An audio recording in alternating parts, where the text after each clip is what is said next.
بحق ربنا، بحق ربنا بأمانة، زيزو لا يمثل فقط 50% من قوة نادي الزمالك، بيمثل 80% من قوة النادي.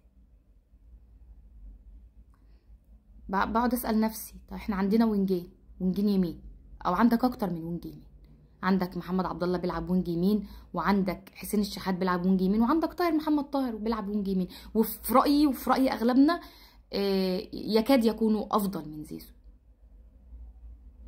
ما رأيي اشمعنى زيزو؟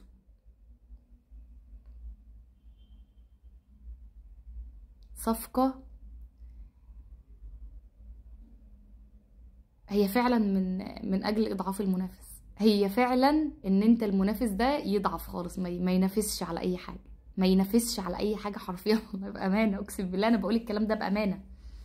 يعني هو اكيد انت محتاج لعيبه في كاس العالم، بس انت رجعت طاهر، يعني طاهر رجع من الاصابه ما شاء الله، امبارح عامل اسيست تحفه تمام، وعندك حسين الشحات بيلعب يمين، الا لو حد فيهم هيمشي بقى، الا لو فيهم ناس هيمشوا، الا بقى لو انت هتطلع مثلا محمد عبد الله اعاره وحسين الشحات بقى هيروح يشوف مصلحته، وارد تمام.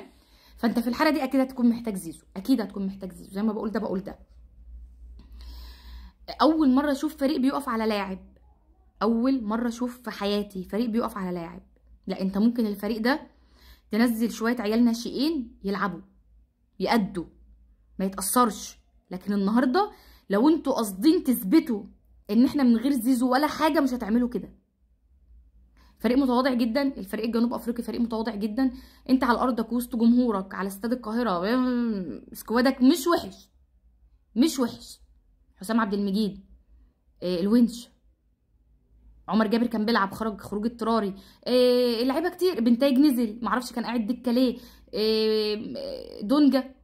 دونجا بالنسبه لك ده الحراق المشطشط اللي مولع الدنيا، اللي خد ناصر منسي الاسطوره، سيف الجزيري احسن 9 في مصر، مصطفى شلبي، ناصر ماهر، عبد الله السعيد، الجوكر، مش دول كلها، دول اللي انت قلت عليهم دول لعيبه اجمد لعيبه في مصر. انت نفسك بتقول على دونجا ده ان هو احسن خط نص في مصر، بتقول على عبد الله السعيد ان هو احسن لاعب في مصر، بس النهارده دي اللعيبه دي ما لعبتش على فكره يا جماعه.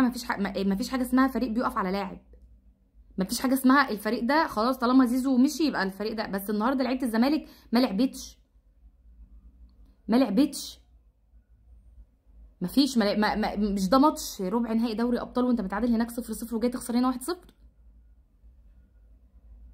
ما لعبوش، فريق متاثر مهزوز معنويا، مش بسبب زيزو، مش بسبب زيزو مجرد لاعب زي ايها لاعب اختار عادي. ما انت اللي كنت بتقول عليه ده لاعب محترم وانتوا اللي عملتوا، وانتوا النهارده نازل سب فيه وفابولي، عمال تسب فيه وفابولي، وابوه عمل لك ايه؟ ولا زيزو عمل لك ايه؟ بقدرتك اللي قعدت تماطل فيه لحد ما مشي. بس في النهايه الفريق التاني الصراحه كان عامل جيم دفاعي يدرس بامانه، يا لهوي انا عمري شفت كده جيم دفاعي. هي الفرق الجنوب افريقيه ما شاء الله النهارده مش عارفه اورلاندو كسب ولا لا، بس غالبا اورلاندو هيلعب غالبا كده، هيبقى نهائي نص نهائي دوري الابطال، فريقين مصريين وفريقين جنوب افريقيا، وادي كمان الفريق ده اتاهل لنص نهائي. الفرق الجنوب افريقيه عامله عظمه السنه دي، عامله عظمه.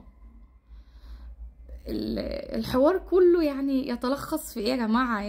انتوا مكبرين الموضوع قوي يا جماعه، مش بس لا زيزو النهارده كان مؤثر جدا جدا جدا كمان.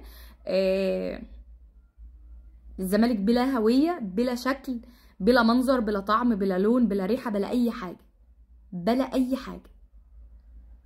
انا شايفه ان الكابتن ميدو لازم ينقذ الموقف بسرعه جدا بسرعه جدا، عشان شكلها كده موسم صفر السنه دي.